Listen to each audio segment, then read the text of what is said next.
I want to tell you we have what we think is a very important top story tonight, and it is about a test that's facing the Justice Department. And I argue to you tonight, and I think the evidence will show, it's also a story about what kind of country we want to be.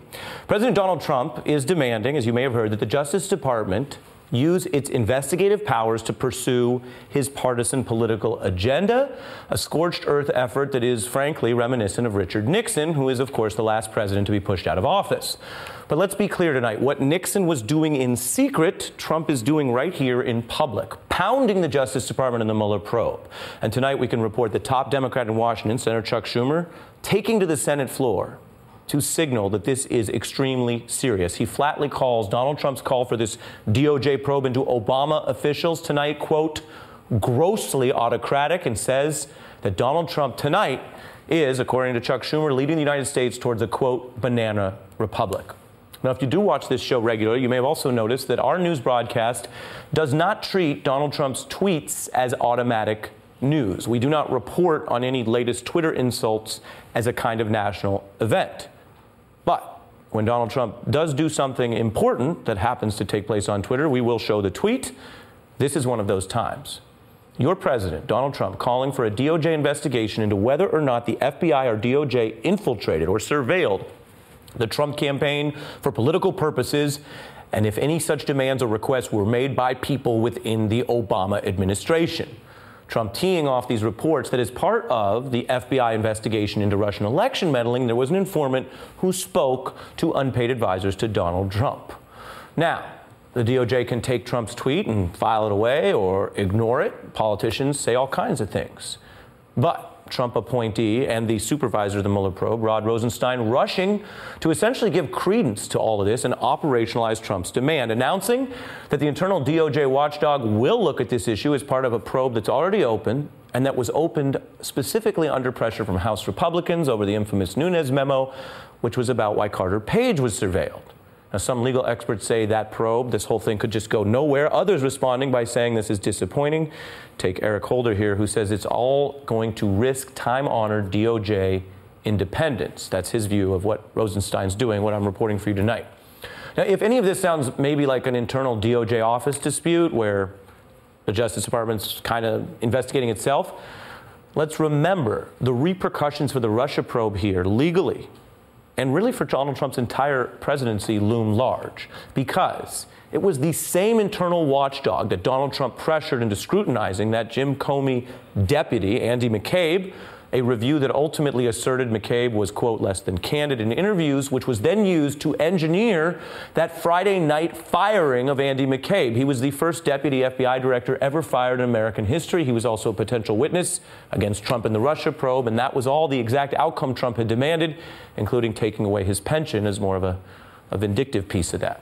Now, Rod Rosenstein has talked tough about standing up to this kind of pressure. Like you may remember, this much-played answer he gave about pressure from congressional Republicans.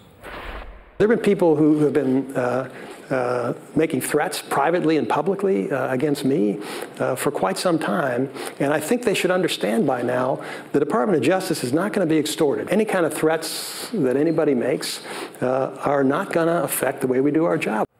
Not going to affect the way we do our job, which sounds like a good answer. But tonight we can see Rosenstein immediately responding to Donald Trump's demand to, yes, change how he does his job. He has passed a highly controversial conspiracy theory over to now another DOJ official who's going to have to come up sooner or later with an answer to all this. I'm joined by New York Congressman Jerry Nadler. He's the leading Democrat in the House Judiciary Committee. Sophia Nelson, former counsel to the GOP House Oversight Committee, and a former federal prosecutor, Harry Litman. Congressman, your colleague, Chuck Schumer, going pretty far in saying this is autocratic and a banana republic. Is that how you would put it? I agree. This is very disturbing. You don't do criminal investigations because the president ordered you to. The president has no business telling the Justice Department whom to investigate, and I'm glad they didn't open a criminal investigation. Palming it off on the Inspector General is is a political move, but at least they didn't open a criminal investigation. Had they done that, that would be far worse. A criminal investigation, which the president demanded, should only be predicated on evidence of a crime. And there is no evidence of a crime whatsoever here. When they keep handing Donald Trump's angry tweets to this DOJ watchdog, it's technically called the Inspector General, and his name's Michael Horowitz, not a household name. Is he turning into something like the bag man for President Trump? Because the last time he got one of these requests, he basically found a way Friday night under a deadline to get Andy McCabe fired before that larger review, as you know, was ever even completed. So it didn't even have the appearance of due process. No, and I think that was very bad. But I think here, the real danger is that what Trump is trying to do is to find an excuse to fire Rosenstein so as to be able to eliminate or hamstring the Mueller investigation. And I think that Mueller is trying to, or rather Rosenstein is trying to sidestep that. None of this is good. But at least for the moment, we don't have a real crisis on our hands of Mueller or Rosenstein being fired or hamstrung. Sophia? And that's clearly what the president wants to do. Sophia, what do you think? Well, I agree with the congressman, but I think I'll go back to the question I've been asking for months now, which is what is wrong with us, the people, our elected representatives, that we continue to allow President Trump to throw tantrums on Twitter, to throw out these things without any facts or evidence, Ari, and then, as Congressman said, Rod Rosenstein's put in this awful position, and he is in a bad position. Let's be clear about that. I don't fault him for what he did. He is continuing to send these reports or these threats or these tantrums over to the Inspector General, and I think he's doing that because, remember, the Attorney General of the United States has recused himself from this investigation. So Rosenstein, the ball ends with him. I mean, the buck stops with him, right? So if he gets fired and he gets moved out of the way, then we have a real problem. So I think what he's trying to do is keep his position so he can continue to do his job. Yeah, but who cares? And that's not easy. I agree with you. Yeah, I'm hearing both of you refer to that. I think by now everyone gets that, but if it ain't this thing on a Sunday tweet, it'll be the next thing. In other words, Harry, Rod Rosenstein's got to decide what his lines are and know that there may be a pretextual excuse to fire him and live with that, doesn't he? Isn't that the whole point of being an independent prosecutor in the Justice Department? I leave that for your consideration, Harry, and I want to play a colleague of ours, former Republican Congressman Joe Scarborough, weighing in on this today. What a disturbing series of tweets by the president. The president is breaching constitutional norms once again. The president of the United States ordering the Justice Department to investigate an investigation that pertains to the president himself. That is an abuse of power. Harry, do you see this as an abuse of power that the DOJ should stand up to? It's definitely an abuse of power. I agree 100% with you, 100% with the congressman. It is axiomatic that the president of the United States should not be out there ordering up criminal investigations, and it's completely wrong-headed to be saying it's somehow the Obama FBI investigating Trump. It's politicized from top to bottom. And I've criticized Rosenstein in the past for sort of playing ball. I do want to underscore one thing the congressman said. Look, when Trump stands up and says, I hereby demand a congressional investigation, that is the stuff of banana republics. But when Rosenstein diverts it to the IG investigation, and by the way, the Horowitz here is no bag man. He's a straight shooter, I think, has been proven to be. But this is where it's supposed to be. Was he proven to be a straight shooter by his handling of the McCabe matter? Yeah, so it's a big, because both he and McCabe have such lawyer to lawyer, I'm just asking you a tough question. I'm going to give you a second one, then I'm going to go back to the congressman. Have you ever seen have you ever seen a personnel matter handled that way on a Friday night to deny a pension of a senior director in an agency after tweets from the president without any public due process pertaining to the rest of the investigation? I mean, what they did, and again, most people don't. Yeah. Go ahead. Yeah, sorry.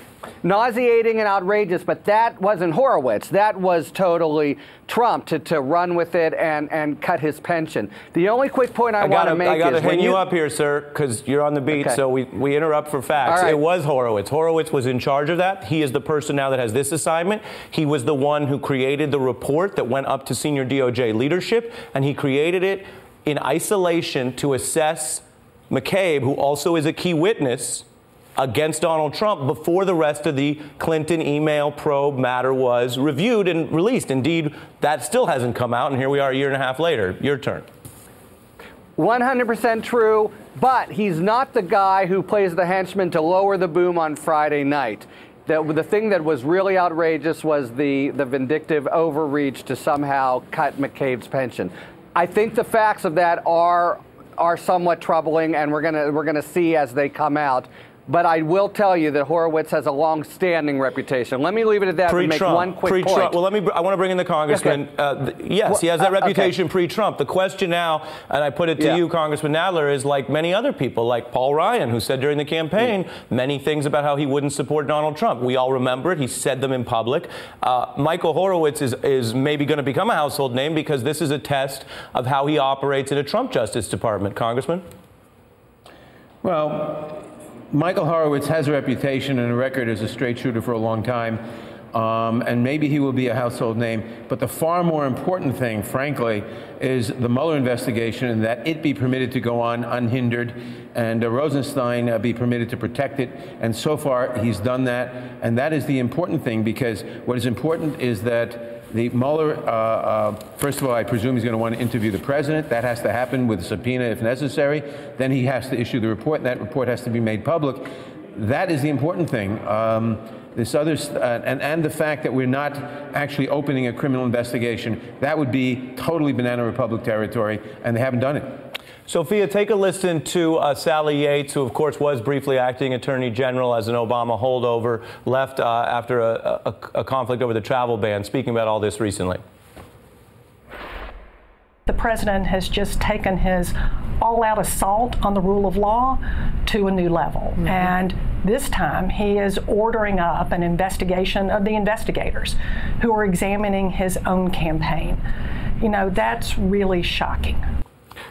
What she's getting at there, Sophia, and I think what Washington is struggling to understand, is that Donald Trump is very ingenious when it comes to this stuff. So he may ask for a criminal investigation and not immediately get that, but he's already breaking down these norms and getting the people who are usually the guardians, this, again, new name to a lot of people, but this Horowitz person, to deal with the things that Rod Rosenstein doesn't want to deal with and that Trump wants done. And that creates an investigative process, interviews under oath, criminal liability, and other things to essentially, according to what we know, pursue a conspiracy theory that somehow the reason that FBI officials and potentially informants were involved in surveilling or dealing with Trump officials is not that the Trump officials were suspicious, which is what all the evidence suggests, but rather that there was something wrong in the deep state that was pursuing them for political reasons. In other words, 100% backwards.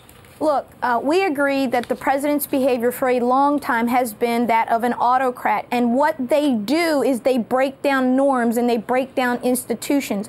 I will go back again to what is wrong with us. And we have a congressman on with us, Congressman Nadler. What is the Congress going to do to address this? It's time for you guys to step up and hold President Trump's feet to the fire.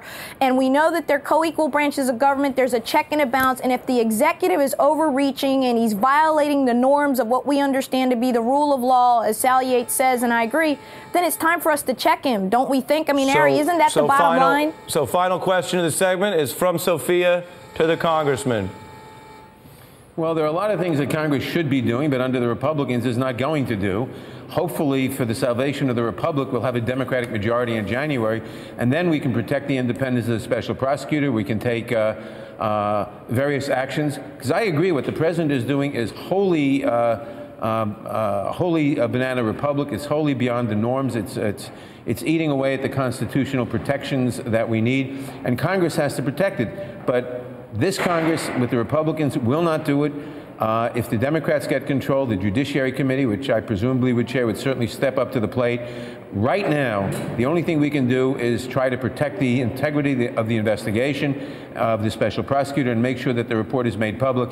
What we can do in January may be a wholly different thing. Congressman Nadler, Sophia Nelson, and Harry Lippman, thanks to each of you. Coming up, new reports Donald Trump Jr. in another meeting at Trump Tower, but not with the Russians. Also, a former Republican congressman says it's no longer a fantasy to talk about the T word. He'll join us live to explain that.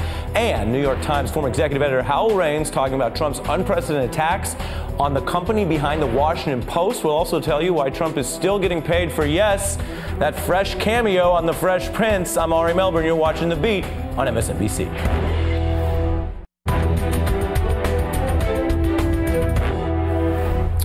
Here's a new one. Trump officials under fire for reports of a Trump Tower meeting with foreign representatives offering help to the campaign. The New York Times reporting that in August 2016, this was 2 months after the infamous Russia meeting, Donald Trump's son, Don Jr., and a policy advisor, Stephen Miller, were meeting with people from Saudi Arabia and the UAE and an operative who'd been retained by companies that had worked for Russian oligarchs. Blackwater chief Eric Prince helped broker the meeting, along with that controversial financier, George Nader.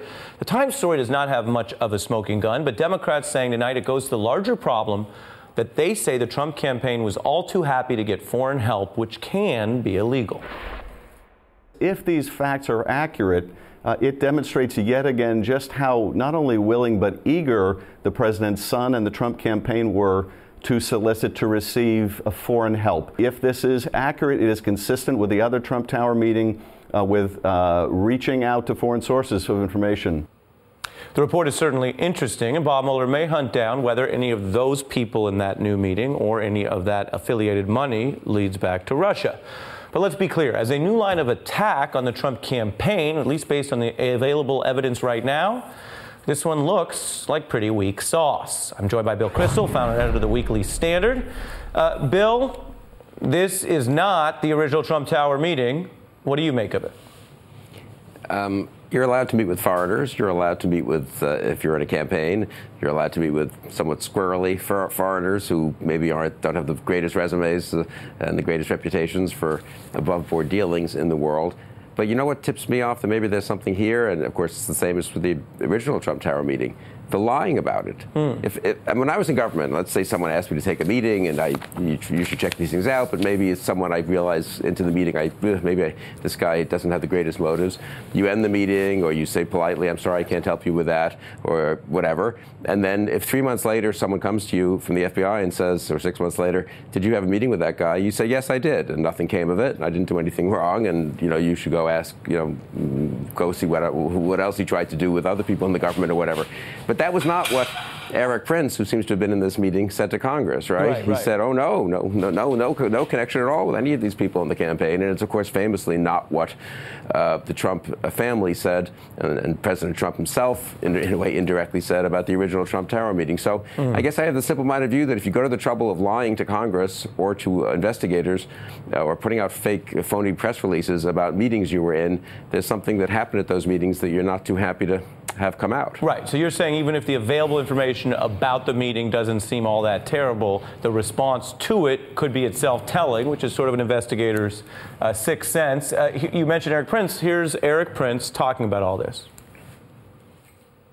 I was on a business meeting back in January in the Seychelles. I'd gone to see some guys from the Middle East that I've done some business with before, and they said, there's this Russian guy we've done some business with in the past, and you should meet him. So I met him in a bar, chatted for 20 or 30 minutes, and that was that.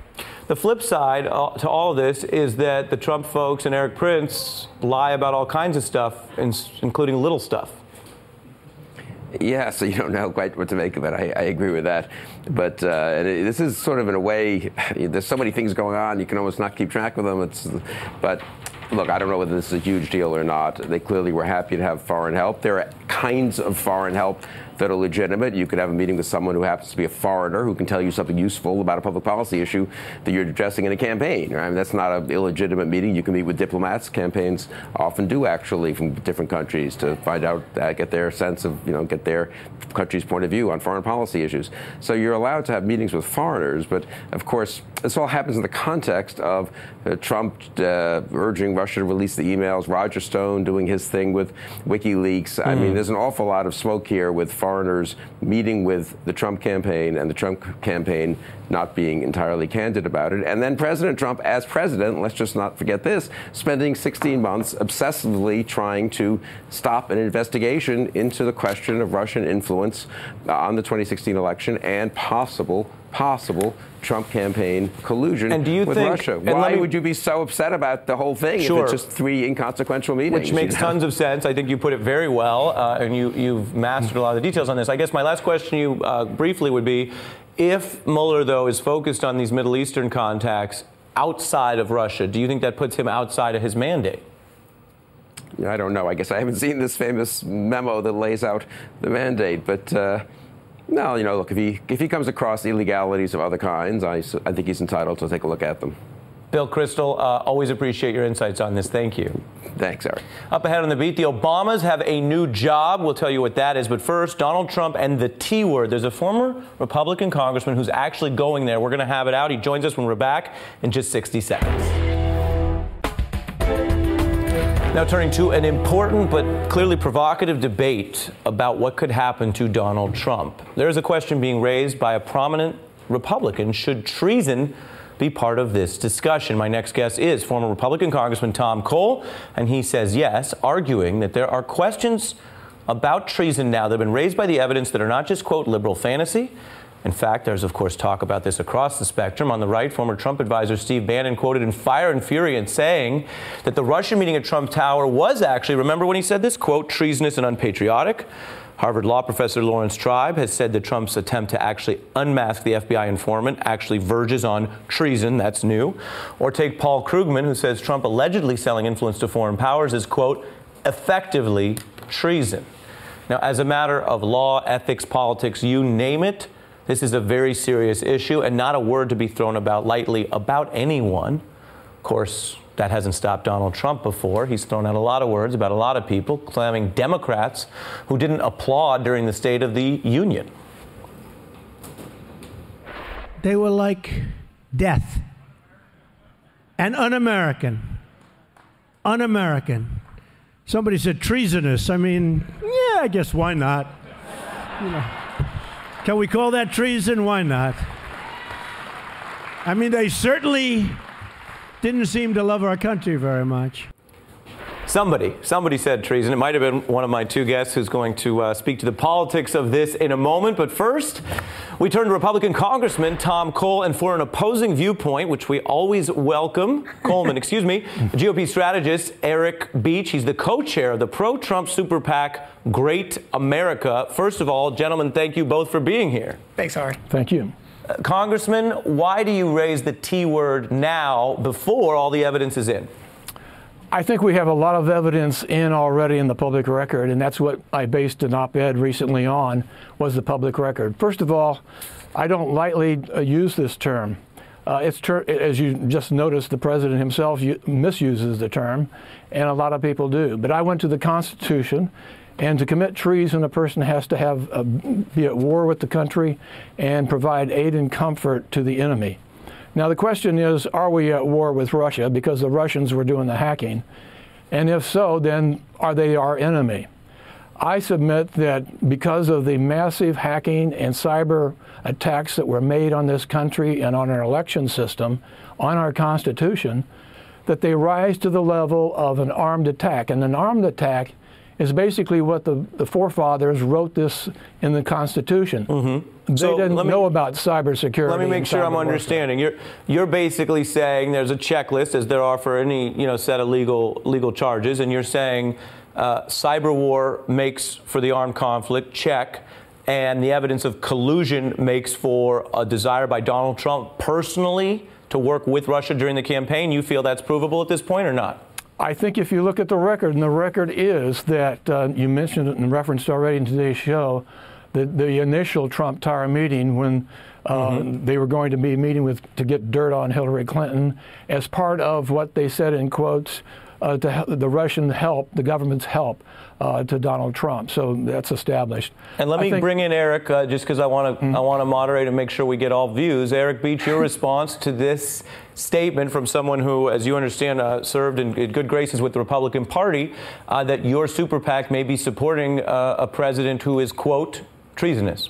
Yeah, look, I mean, I think it's a little bit laughable. I mean, the idea here is, this isn't just a liberal fantasy. It's actually a status quo fantasy of the last 30 years. Don't forget, candidate Trump ran against this status quo of 30 years. And so I can understand people feeling a little bit betrayed by his victory last November. But, there's 3 points I really like to make on this. Number one, we're not at war with Russia. Remember, Mitt Romney was mocked for suggesting that in 2012 during the presidential debate by other networks. And so, we do have policy differences. So when President Trump lays out a vision for America, and then all of a sudden, we seem to be undercut by, insiders without any proof, I think that's very dangerous language. Okay. Number two, you got to look at where if we're going to go under this logic, well, we negotiate with Iran and we give cash in terms of the Iran deal. No one would ever suggest that President Obama had an act of treason in reaching out and aiding and abetting the enemy. Iran is that we are much more at war with Iran than we are with Russia via Syria. So your first 2 points are about the nature of the conflict with Russia. I'm waiting for you to deny collusion. Well, I haven't seen any evidence of collusion. There's nothing to deny. I mean, I don't think you can make a case of collusion when there hasn't been any evidence of collusion whatsoever. And let me ask you something, Eric. Special investigation. So what are we talking about? So let me go to one more to Eric, though. Do you see, as someone who's worked so loyally for Donald Trump, do you see a kind of a freak out among his opponents that they're reaching for language that, admittedly, as we showed, he's used, but that seems sort of extreme? Do you think that's part of this? No, I think there's an idea here by both the Democrats and the status quo Republican that doesn't have a vision for the future. They don't understand how Donald Trump won this election and how these midterms are playing out. They don't have a positive message, and I think they're seeing that in some of their political strategy coming up here in 2018. And I think they're panicked. Okay, and that's an interesting part of the diagnosis. Congressman, let me go to you. You hear Eric here basically implying that you are both negative and visionless. Well, I want to follow up with your question before we went to Eric, and that is, how do you know that Donald Trump actually, and I don't want to use the C word, colluded, but just by his actions you can prove treason. He not only suggested, he called on the infamous statement, Russia, if you're listening, hack in and create a crime on Hillary Clinton's website. You know what? I'll pause you. We have that. Let's all revisit that evidence. Take a look. I will tell you this. Russia, if you're listening, I hope you're able to find the 30,000 emails that are missing. I think you will probably be rewarded mightily by our press. And then after that, towards the end of the campaign, knowing that these had been hacked, knowing that they were being disseminated by WikiLeaks, 137 times candidate Trump said, "Oh, I love WikiLeaks. I love WikiLeaks." And then he said to the voters, go read WikiLeaks. These were all of the fake news and all the things that the Russian hackers did.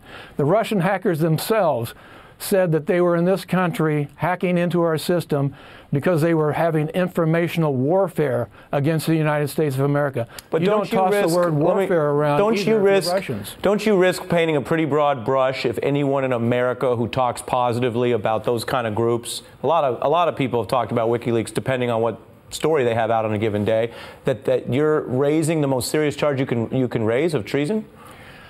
The president was briefed by the FBI in August about the possible infiltration into his campaign. He had been put on notice. Then he goes out, talks about all these hacked stuff, and at the same time, this is not like boots on the ground anymore or airplanes dropping bombs for a war. This is how you can shut down an entire electric grid. This is how you can destroy our infrastructure.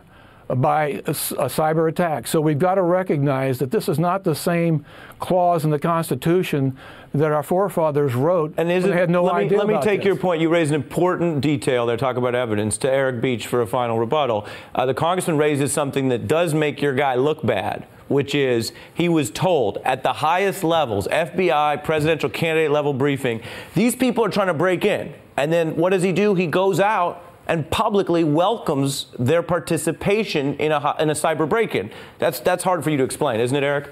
No, I think there's just a dangerous precedence being set here by the congressman. And your point and your question exactly are correct, which is we can't set that standard, that logic. That logic could apply in so many different ways. It could apply to Obama during the Iran deal. It could apply to John Kerry for potentially violating the Logan Act and negotiating with Iran. So, let's take a step back here.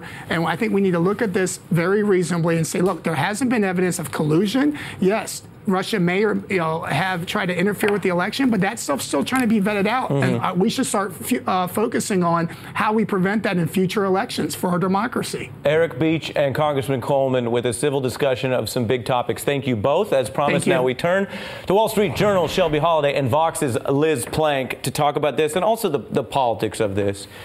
It's a heavy lift to go for the Democrats from collusion to treason. Mm-hmm, absolutely. But look, I mean, I have to agree with Mr. Coleman. If Donald Trump doesn't like collusion, why did he, if Donald Trump doesn't like treason, why did he run on it? Basically at that conference where, all the reporters remember we were supposed to cover the DNC, and he came out at this press conference in Florida and said, come on and do it, hack into our system. And he also in that press conference said that Putin would be better than Obama. Again, undermining your own government. Yeah, it's crazy when you go back and sort of look back at the things that he said and mentioning WikiLeaks. So, there's something there. He's doing it not just in secret, but sort of out in the open. It's interesting. I did a story actually for Wall Street Journal on treason. The word's being used so frequently by both sides, and law professors, when you talk to them, will say treason specifically was so narrowly defined because the founding fathers didn't want it to be used as a political weapon, which is how the president's using it, which is how his detractors are using it. You can't just throw the word treason around when it is, like you said, Ari, one of the most serious crimes you could ever be charged with. A misfire. But I do think it is an interesting point. When you're thinking about treason and being at war with somebody, the ultimate act of war would be to overthrow a government. Mm-hmm. So to interfere in an election, to influence that government and possibly to overthrow the leader of that government, I do understand that people want to make that case. From my experience, when you talk to legal experts, treason, we are not at war with Russia. We have not defined cyber warfare. And that's something Roger Stone, of all people, has emphasized, the very point you're making. And we just heard Eric emphasize it. Yeah. And you and Roger, same playbook. Take a listen. Sometimes. If, unbeknownst to you, there is somebody on the Trump campaign that worked with the Russians on these email releases, that would have been that's a treasonous act. No, actually, I don't think so, because for it to be a treasonous act, Assange would have to be provably a Russian asset, and WikiLeaks would have to be a Russian front, and I do not believe that is the case. Liz, I think he's saying something that's both true, but also possibly revealing, and I mentioned it with Eric. It's kind of amazing that instead of them being like, nah, we didn't do any of that, so it's not an issue, they're like, well, if we did it with a power that's not technically at war with us. Right, absolutely. And this is, again, not just about this one scandal. It's a series of scandals. We all cover these stories differently in different blocks on your show, but they're all related. Whether it's these meetings with Russia that were secret and then they lied about, or these payments to women right before the election, undermining the democratic process of the election, or even conflicts of interest. These are all part of the same story. Yeah, but it's not like, you mentioned the payments to women. It's not like they paid, the money to the women out of the same account where they got, money from a Russian-backed firm. Right. Well, there's that, but I also want to point out that Roger Stone's comment, or use the Trump Organization email to do that too. But Roger Stone's comment actually plays into Russia's handbook. They, first and foremost, want everything to be plausibly deniable, and so that might be why WikiLeaks was involved in the dissemination of hacked emails in the first place, because it's not a Russian organization. It's very hard to prove. Shelby Holliday and Liz Plank refereeing the debate we hosted on The Beat. Thank you both. Still to come, everything you may want to know about Donald Trump's financials, but we're afraid to ask, including how much did he get for that Home Alone cameo?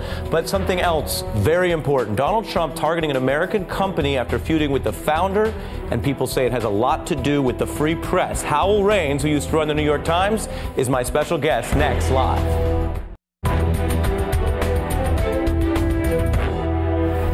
New reports that Donald Trump is using his political power to target a company whose CEO he's been feuding with for years. Jeff Bezos, the multi-billionaire behind Amazon, owns the Washington Post. And now there are reports that Trump is pushing the U.S. Postal Service to double the rate it charges Amazon and some other companies for shipping. The move could cost Amazon billions. Trump reportedly leaning specifically on the Postmaster General. This is after she told him the deal with Amazon actually makes money for the United States. Trump says it is just about getting a better deal. His feud with Bezos and the Washington Post has gone public before. He calls the Post basically Amazon's chief lobbyist. The Journal reported last month that Trump seized Bezos' hand in the newspaper coverage he dislikes and lashes out at Amazon as a proxy. Trump has also been blasting Bezos and specifically linking him to the Washington Post since back in the campaign days.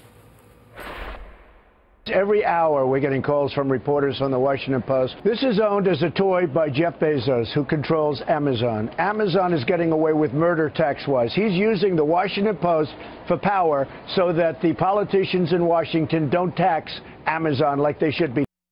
Other than Jeff Bezos, we probably have the most relevant guest you could have, the former executive editor of the New York Times, Howell Raines. You're one of the few people that has run one of these papers, like the Post or the Times, that are important in American life, that the president clearly obsesses over. Based on what's known, do you view this as the president looking to get a better deal for the United States or bullying the free press?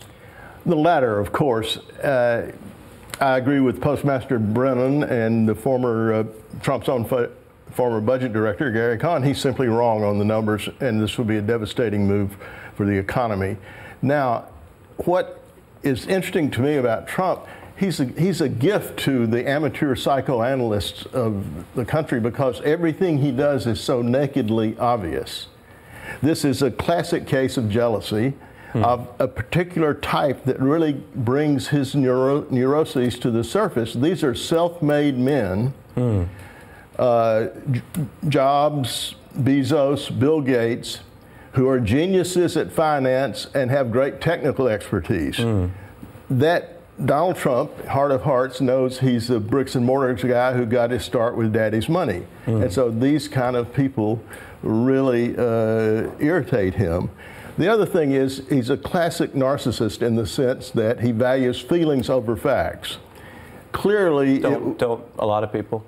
A lot of people are not president, though. But you don't have to be a narcissist to be moved by feelings. Fair enough. In defense of narcissists, I'll yield the point. I mean, isn't life made of feelings? It is. I'm a big feelings guy myself. However, the facts on this case are that the post office needs Amazon. Amazon has been a boon to post office. To cripple Amazon's retail model and the online retailers who are really growing the consumer element of our economy by leaps and bounds is irrational. So you talk about the psychology. I wonder if there's also a kind of a canny, or from a free press perspective, even evil brilliance to this. Because in the old days, it was Nixon trying to block publication of papers like yours.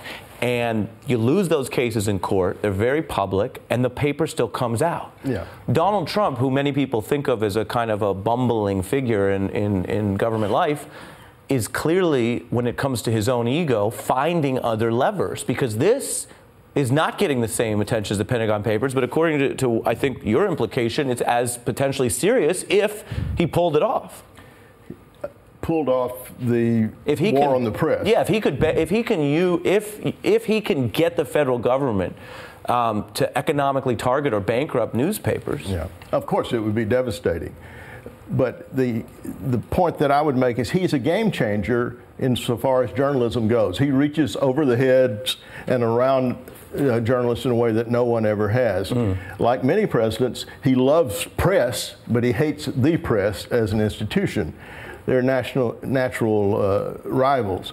But I think there's a particular element here of Trump does not recognize what's being called today constitutional norms.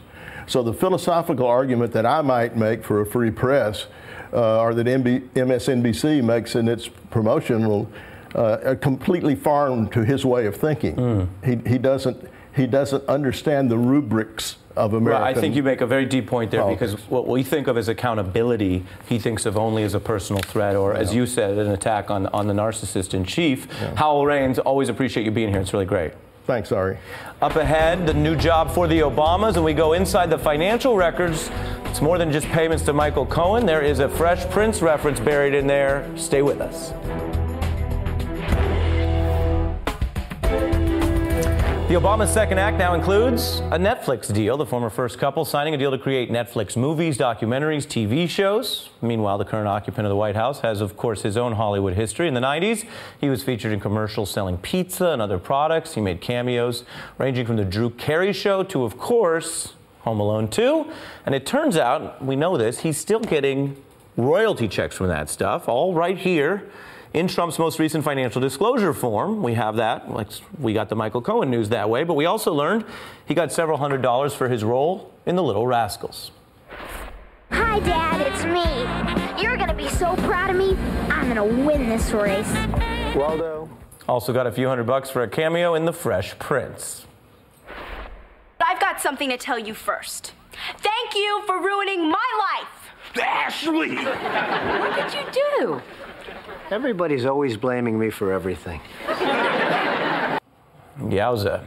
Donald Trump still collects pension money from 2 of the acting unions. He gets book royalties, we learned, and that's something he's always been proud of. I do a book and it becomes the biggest bestseller. I do a game and it becomes the biggest game in America today. I do things, and for whatever reason, it seems to work. Not quite true. He did make money from The Art of the Deal and a few other books last year, but 9 other Trump books, including The America We Deserve and Crippled America, did not even make enough money to be reported. Now, you know. Now, up next, something very special. I was asked a question I've never been asked before on The Breakfast Club. That's next.